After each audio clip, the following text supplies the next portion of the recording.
And hello, you lovelies, and welcome to the Acolyte episode 6. My immediate thoughts right after the episode. If you're new to this page, I'm Coy Jandro. I am a geek in most ways, but Star Wars is the thing I am most casual about. I actually know the least of this fandom. I love the original trilogy. I'm one of those people that likes The Last Jedi, and I've always very casually really loved Star Wars, but never dove into the lore. So I thought, since I do deep dive reviews into comics and into comic movies and into all of those things, it'd be fun to do a casual review of The Acolyte from the perspective of someone who doesn't know the deep lore. Please do hit that subscription bell if you're curious about more things in the world of movie news, movie reviews, comic news, comic reviews, and the rest of this series. I'll be covering it all the way through. And to everyone who has joined me since episode 1, episode 2, if you found me last week, thank you. It means so much that people want to share in opinions. And I love that this has been an overall very civil conversation. The comments have been 98% civil, and that's amazing in fandom culture when people get very mad at each other. So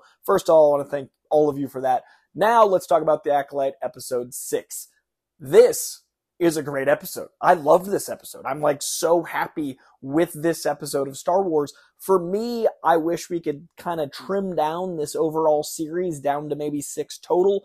I would have trimmed up the first 2 a lot. I liked 3 quite a bit as an episode, but I would have spread that maybe throughout the season because I really like the show once I got to know and invest in the twins, but I hadn't had that investment in the first 2 episodes, and this is the first episode, oddly, that I feel like I kind of got some of that payoff of being invested in them from episode 3, because episodes 4 and 5 was a lot of building and a lot of action, but I didn't really connect to the twins all that much from what we learned about them in episode 3, and now we're seeing a lot more parallels to the dark side. We're seeing a bit more of the sisters in a different environment, and they can be themselves a little bit more, and I really like this episode because I don't feel like the mystery has been paid off, but I also don't feel like it's teasing a weird carrot in our face in Manny Jacinto's character, Qimir, that seemed obvious. So there are still mystery elements, and I'm really enjoying uncovering those, but it doesn't feel like there's a bunch of mysteries, one of which is very obvious. So maybe that's why I really like this episode. I also had an interesting moment where I was really liking one of the 2 performances by Amandla Sternberg, where I really like her Osha, but the May performance, I was like, And so it's funny to look back where I've had trouble with some of the directing choices, some of the writing choices. I've never really blamed the actors. I definitely think there's been some casting choices that I personally wouldn't have done, like the very young looking people aged up instead of just casting a young and an old. They like weirdly cast very big acting to the point where the first few episodes to me felt like a Disney Channel original movie Star Wars edition. That was my big issue, is tonally, Star Wars has always been fun and silly, and characters feel like they're puppets, and a lot of them are, and like that's the fun of it. It's a cosmic space opera, but there's a really fine line to walk in silly. Like silly really works or it really doesn't. And a lot of the time I felt like the casting was a little off for that silliness. This episode, I really love how Amandla is playing Osha, but I really didn't like some of the comedy with May because there's a moment, for example, where she is found out by the little scavenger, sniffer guy, and that's all well and good. He's a little over the top, and that's the Star Wars humor at times. But then her reaction to getting sprayed in the face was fine, but then it immediately goes away. And I feel like that's some directing and some editing mixed with the performance. Like, she gets sprayed in the face and she reacts, and then all of a sudden it's like, oh, back to... Like, there's no transition from, like... This is so nitpicky, but it's an example of the macro issue where transitions don't feel natural with some of the choices, and it makes the whole show feel a little less serious or a little less real. It feels less grounded and real. It's not a serious issue. It's a suspension of disbelief issue. I was having a really hard time suspending disbelief in the first half of the show. I still don't think this is my Star Wars, and I've said every episode that everyone it's working for, I'm stoked for. I have no qualms with people loving this. If you love it and I don't, I'm happier for you because you're not spending 8 episodes wanting to love something, and I don't like hate watching things. I wouldn't have kept watching this if I didn't hope I would find merit in it, and if I didn't want to keep having the conversation with folks watching. But I've definitely gotten to the point where I realize that this is not my demo. Like, I'm not the target audience for the show, but I am finding merit now that I do have characters that I'm attached to. So that's what I really think this episode brought out of me is I've always thought Soul was fascinating, and I've always really been invested in that character. This episode, we've found more darkness in him. There's been a darkness teased from the beginning, both in his performance, but especially in how people were talking. Here, that performance is starting to bleed into the rumors around him. Like, all of the darkness is now more on the surface, and I love that we're exposing what I think has always been there. And I say all this because I think it's like when you go back to episode 1, I think those little moments of darkness have always been there, but I was playing the equalizer levels up. And so I think there's going to be something with Soul where he's dark, or they're misleading us. And then when you rewatch, it's a more fun performance to see little seeds that he planted. And speaking of performances, the MVP of this episode, and for me, now the MVP of the series, is Manny Jacinto. Qimir, I love how captivating and how interesting, and his dialogue and his performance of the dialogue. I love that everything about him is so obviously manipulating, but it's true. Like, he believes it. Like, you would be manipulated by someone that's trying to bring to the dark side, but if they truly believe it, it's not manipulation for manipulation's sake. I love the adjectives used to draw you to the dark side. I love her realization of exactly what he was saying, and there's a bunch of ways to get there. And I don't feel like when people are bad, they don't think they're bad. They think they're doing the right thing. I hate when a villain feels mustache twirling in a nefarious way that feels like just bad writing. This is, he was ostracized by a people. He was pushed away, and he found another way to access this force. And I really am fascinated by not only his comfort in that, not only his apathetic nature towards, oh yeah, that's what they say. Yeah, they would say that. And it's not apathy towards the Jedi, because clearly he has a passionate distrust, distaste, hate, vengeance upon the Jedi, but his apathy towards the concept of thinking it's wrong. He is completely fine with whoever sees the world however, but he's right in that they only hear this from the Jedi. So yeah, these things you've heard, well, that's from one source. Let's look over here. And I think that's so fascinating, because that is sometimes how people get corrupted. That is also how some people get radicalized into understanding certain truths, and it all is perspective. And that's what I love about Star Wars, perspective.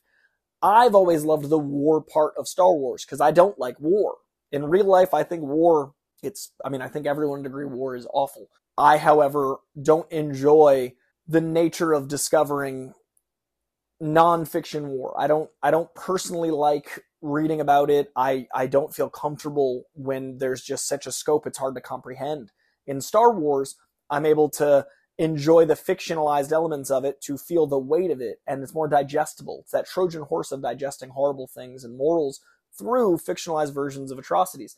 And that's why I love Andor, and that's why I love Empire, and that's why I think it's really important to have the weight of something. And I think that the weight of what Qimir has been through is already selling me. I also think it's great that they're weaponizing Manny Jacinto's inherent hotness. Dude is like yoked, great traps. I really want to know his trap routine. The definition is impressive, especially for the size, and his overall build, awesome work. But I love that they're using that. Like, between these weeks, everyone's just been talking about how hot the Sith is. And by the way, he might not be a Sith, but I think he's a Sith. He referred to himself as something that is, not yet named, or something without a name, and then you would call me Sith. I think that's because he's averse to anything the Jedi would label. Like, he's averse to the concept coming from a Jedi, or how a Jedi would perceive him. Whereas now, with the rule of two, which I do, the limited Star Wars pantheon I know the rule of two is a thing. There's always a master and an apprentice. And I love that he's teasing, like, I just want an apprentice, and your sister just wanted revenge. I'm not about revenge. I'm about something else, and I'm about pursuing this. So it's beyond revenge, and now he's going for the other sister. And I think that is a fascinating choice, swapping these two. And again, now I'm invested. If this had been 6 episodes, if this had been a little shorter at the top, and if they had put episode 3 at episode 1 and made episodes 1 and 2 one episode, like if it had gone 3, 1, 2 was 1, and this was a 7 episode series, I don't know how it's going to end, but I wish we'd gotten to episode 4 faster, and I wish we'd gotten here faster.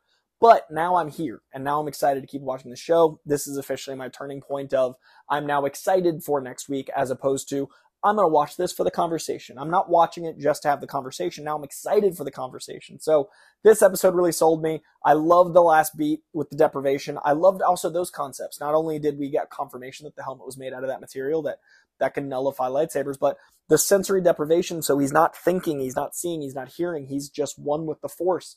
As someone who does float tanks and loves float tanks, because to me, a deprivation tank is like skipping ahead. It's like a cheat code in meditation.